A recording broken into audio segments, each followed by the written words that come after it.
Taycie Matthews came onto the scene in 2022 for her rookie year, and she never looked back, qualifying for her first national finals rodeo just last year in 2023, and I'm excited to have her join me now. Taycie, thanks so much for taking the time. No problem. So this is the first chance we've had to catch up with you since before the National Finals Rodeo, and I know we had some terrible news before the NFR that Pop Rocks, the 2023 WPRA Horse of the Year in the barrel racing, suffered an injury to her hock, and I know everyone wants to know right now, how's Pop Rocks doing? She's great. She's just chilling in her stall right now and recovering, and hopefully she'll be better soon. What kind of prognosis are we looking at right now? I know anytime soft tissue is involved, it's a big question mark, but what are your vets saying to you right now? We're probably looking to the middle of March for her to come back. She's healing great, and everything's going really smooth. I know everyone at home will be happy to hear that about Pop Rocks. Best of luck with the rest of her recovery there. But we're jumping into 2024 right now, kicking off a new season. What do you feel like you learned in 2023, a year that went so well for you, that you'll take into 2024? Always keep God first and just try your best. And every rodeo is not going to be great, but just make the best out of every rodeo.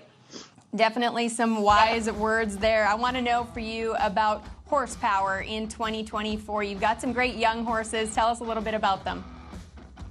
I have a lot of young horses, and just trying to get with them and get them seasoned to go is going to be a process, but I think it's manageable to do, but it's just going to take some time.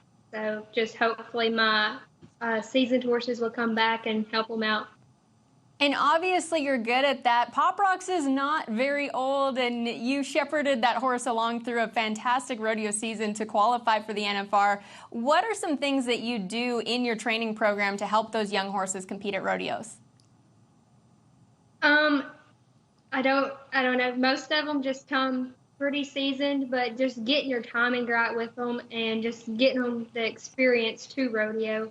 Just going and hauling them's the best thing, I feel like.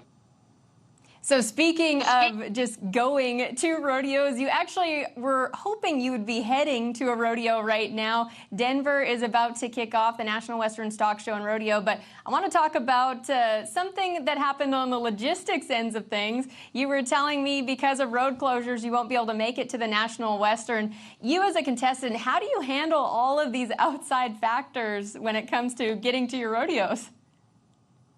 Well, it just depends on like how far the rodeo is, and just the weather plays a big part in it. But I-70 was closed yesterday, and that was the day we were planning on leaving. But it was just not the right time to go, so I just decided to stay home and just keep riding. Yeah, you definitely have to put your and your horse's safety first. So that means your next rodeo is at the Fort Worth Stock Show and Rodeo. You tell me you're going to compete there on the 25th and the 26th. Which horses are you thinking about or to get the call? I have no idea yet. All I have right now is young horses to ride, and I guess whichever one I think is the best riding that week, I'll just decide. What sort of things are you doing from now until that day in Fort Worth that'll kind of help you decide which one is ready?